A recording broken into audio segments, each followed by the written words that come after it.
For days, a woman wearing similar shoes and green pants was seen moving in and out of the alleged Bethesda squatter home. Are you serious? Oh, what's up? Oh, what's up? Yo, what up? It's Amaj back in another video. Today we're about to begin into a video by Tazi, and the video is gonna be on TikToker squatter goes back to $2.3 million mansion after release from jail. Jesus Christ, this is like kind of like one of the most stupidest cases that I ever fucking seen. How do you go back to the scene of the crime again? What is going on with your brain activity? Let's just get into this. They're like right next to each other. But a few weeks ago, Tamika Good was found guilty on all counts of trespassing and breaking and entering after spending 9 months living inside of a 7,500 square foot bank-owned mansion. And this absolute genius represented herself in court, so naturally the judge didn't really buy her arguments. So he then sentenced her to 90 days in jail. She was then arrested right there in the courtroom, and it actually felt like a solid ending because most of these squatter cases, they last forever and they don't really have any real consequences. But I guess you could say that that one ending was a little bit too good to be true because she served 11 days, posted a $5,000 appeal bond, and within hours of being released, she went right back to the same house. Are you fucking serious? They let her ass out after 11 days? I thought she was about to serve out the 90 days. Get out my face. Ma'am, why are you in a $2.5 million property? After months of delays, Good was convicted on all counts on January 22nd, sentenced to 90 days in prison. Pollard continues to face extradition for multiple vehicle theft-related crimes in Pennsylvania. 11 days later, Good was released on appeal on February 2nd after posting a $5,000 cash bond. Activities at the house started again soon after. Are you fucking serious? So you post a $5,000 bond. You could have stayed in prison, gave the $500 up, and you would have been semi better than you are right now. I think she just wanted to get back to the mansion. Her release. For days, a woman wearing similar shoes and green pants was seen moving in and out of the alleged Bethesda squatter home. Are you serious? I can't believe this story is real. How do people have this little shame and are this brazen? So security cam footage appears to show her go in and out of the property pretty much immediately after she got out. And just a quick recap, Tamika Good spent 9 months living inside of this mansion. And no, she's a squatter. She did not own it, nor did she rent it, nor did she have any permission to be there. The home was bank owned and tied up in foreclosure issues. So more than likely, she found out about that online where that kind of information is publicly available. She then decided, oh wow, look at that, a free mansion, and she just helped herself to it. And I guess instead of treating it like a temporary situation, she treated it like it was hers, and she filmed TikToks from inside of the property and posted content with the mansion behind her like it was some weird lifestyle flex. So not only was she flexing a mansion she didn't own, but she And keep in mind, this is probably like the dudes behind all your favorite YouTubers that be flexing and shit. All of their shit has always been rented. All of their shit has always been like, just not even owned by them, man. And they just go around, it's just like that pimp my ride or pimp my pimp whatever. They turn their house into a thing. All these rappers and everybody faked everything. So y'all gotta keep a lookout for this because everybody always faking shit, bro. also pulling up to the mansion in a Porsche. So one would at least think if you're driving around in a Porsche, you can afford your own housing. But this absolute genius described herself as a pro se litigation coach, meaning she represents herself in legal matters and gives advice to others in doing the same. So naturally, neighbors started noticing that something was extremely off here. And when nothing happened after reporting it to the police and trying to go through all the proper channels, a 19-year-old college student named Ian Chen filed criminal complaints himself for trespassing and fourth-degree burglary. And that's what finally pushed this into court. So last month, Judge C. Moffitt found her guilty on all counts, which raises the question that genuinely does not make sense whatsoever. How do you go to jail for squatting in a mansion and then get out and immediately go back to the same mansion? Well, to explain that, we have to talk about the world of American law, which gets even more complex when every state has their own set of laws. So it's all different. But apparently in Maryland, when someone is convicted in district court, they have the right to appeal that conviction to a higher court. So in this case, we're in Maryland. So there, when someone is convicted in district court, they have the right to appeal that conviction to a higher court. In this case, circuit court. And when you file an appeal, you can post what's called an appeal bond. And that's exactly what she did. She was sentenced to 90 days and then she served 11. And once that bond is accepted, the sentence is basically paused while the appeal moves forward. So that means the 90 days aren't fully erased. It's just essentially on hold. So basically, the 90 days was at a pause, and you go back and just commit more crimes at the scene. Oh my God, bro. These people are actually stupid, bro. I gotta watch the most dumbest criminals compilation because I want to see if they can outdo her, bro. I really want to see if they can outdo her because this is like some of the most dumbest shit. What did you go back there even for? Do you not have nowhere to live? Do you not have no siblings? No family? Like, what? I wonder what was going on in her head to just like go back there and wanting to do the same fucking thing while her sentence is on hold. Now, her case is being moved to the circuit court, where they will now have a new pretrial conference on March 6th. So, legally speaking, she's not done with the case. It's still active, which is insane, because if you remember from my last video on this, her case went on for 9 months already before she actually served her grand sentence of 11 days in jail. So, I mean, come on. This has gone on for long enough, but she's gonna keep delaying it because apparently she's professional at this. And I guess there's also just no real penalties for squatters either.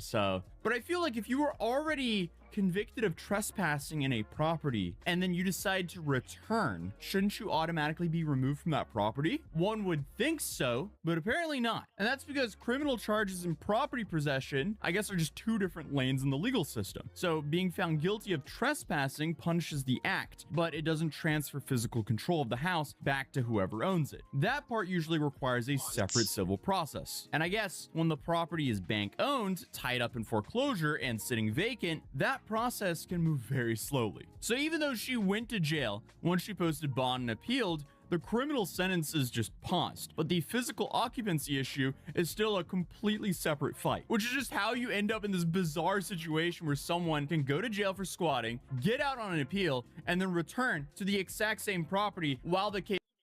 Oh my God, then again, she might know her loopholes. So since he just explained to us like that shit's gonna be tied up for a long ass time and she can just end up going back by putting her sentence on hold. But I still don't want to go back. What if you get convicted on even, more crimes? You're gonna get sentenced to more than 90 days. But then again, nothing really ever happens to these type of people that just go in and squat and take houses. Ah, like I said in my last video, like if this was a smaller house and a type of regular Joe was having this problem, they would not do anything. This is just crazy as fuck. It continues. This is insane. But the sad thing is, in Maryland, squatting itself is not legal. But, and massive but here, if someone is inside a vacant property and there's no violent break-in happening in front of a police, officers can't call it trespassing, which still requires court proceedings. And once someone has been physically living in a home, even unlawfully, removing them still usually requires going through an eviction process, which includes a whole list of things like notice to quit, court filings, a hearing, a warrant of restitution, sheriff removal, and so on and so on. This is just a massive pain in. So basically, at the end of the day, it's the state's fault with its stupid ass laws. Oh my God.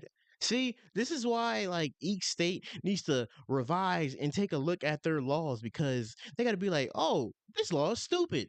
I'm pretty sure they do that every year, like by like putting rules and putting like laws into effect.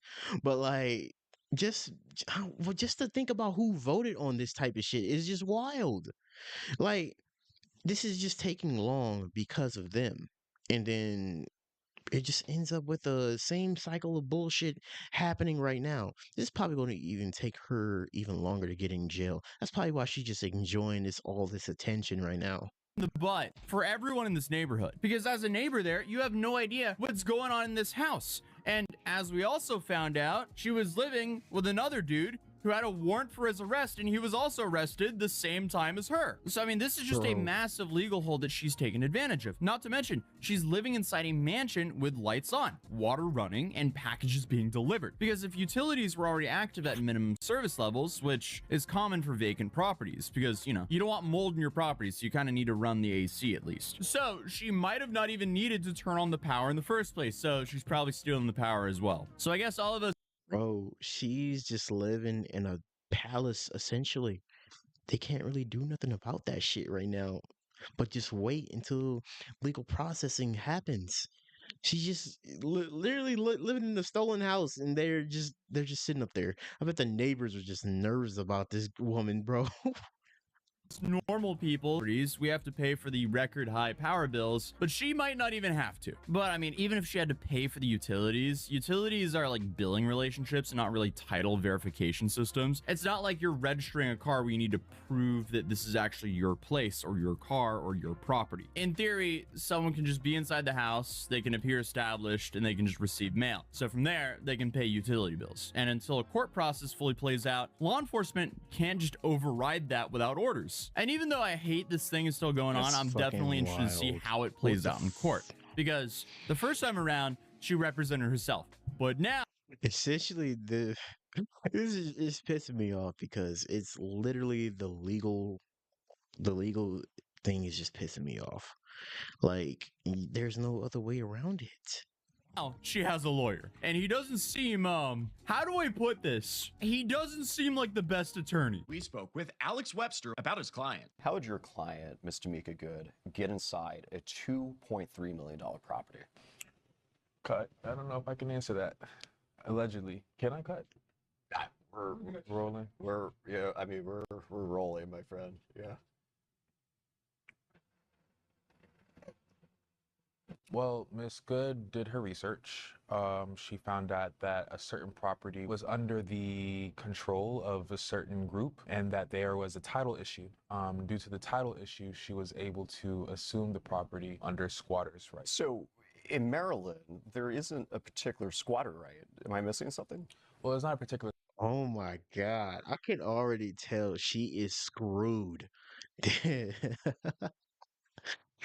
But the first thing when he said, cut, can we cut? No, nigga, there's no cutting. Bro, she's done for, low key. Squatters' right, but it's known as squatter right. Why would you take that interview? So, that's attorney Alex J. Webster III. And I can honestly say that she might have been better off representing herself after seeing that. Like, what is going on here, guys? Like, come on. If I hadn't spent all this time looking into this case and verifying everything, I would think this is a parody. How is this not a parody, honestly? Because if this wasn't real, this would have been an amazing comedy sketch. But I guess what her new lawyer is helping her argue is that there's no evidence that she broke in. They're saying the title issues created confusion and that legal loopholes played a role in how residency was claimed. Come on! She knows it's not her house. She knows she didn't sign a lease agreement. She knows she didn't buy the house. Let's be real here. Also, if she's living by herself and with one other dude who had a warrant for his arrest, why do they need 7,500 square foot? That is a nightmare amount of house just to upkeep. Well, to be fair, she's a squatter, so she's probably not doing any upkeep. But regardless, you don't just like accidentally wander into a foreclosed property, change the locks, furnish it, and film TikToks from the inside and LARP like it's your own house. For Exactly. They can fight that shit all they want, but it's just so much evidence on the table right there. Like, they're trying to like find every like loophole around this shit right now, and it's just looking embarrassing right now. Like, they can do everything they want, like look at contracts, look at like, the legal loopholes, and that, bro, it seemed like that damn news director literally knew more fucking laws than that nigga because Maryland doesn't have a squatter act. nearly a year. This is crazy. This is so brazen and shameless. Like, how are you not embarrassed about doing this? And then on top of that, she was convicted and then she appealed the conviction on the basis of, well, there's no evidence of a break-in. Are you serious? So here's where all this stands right now. She's out on a $5,000 appeal bond. Her case is now in early March, and until the appeal is resolved, the 90-day sentence is essentially paused. And in the meantime, what you're watching unfold is the gap between criminal court and property enforcement. Either way, this is moving so much slower than what it should, and way slower than what the neighbors are comfortable with. But I guess that's just going after her plan. But regardless, I'll keep you guys updated on the story, so feel free to subscribe if you're new, drop a like if you enjoyed the video, and I'll see Bro, hey, this whole thing is turning out to be a barn fire, bro. Like, the laws suck, she sucks. Like, what? Who else is gonna win? It seems like the neighbors are just really losing right now because they got to deal with this crazy ass girl up the damn street just living in the house for free. And this is just essentially, she's kind of screwing herself, like getting that lawyer, because I feel like she's gonna be fucked. Honestly, I feel like she's gonna be fucked because, like, I don't even seem like he's like a good lawyer. He tried to cut the film already and it didn't work. And also, she was also, like he said, it was probably better off she just like doing it herself. Oh man, but like, I'm willing to continue this story if you guys want me to, and I will be reacting to more of this stuff. Go check out Atazi for the full video, and like and subscribe, and we're on the road to 350.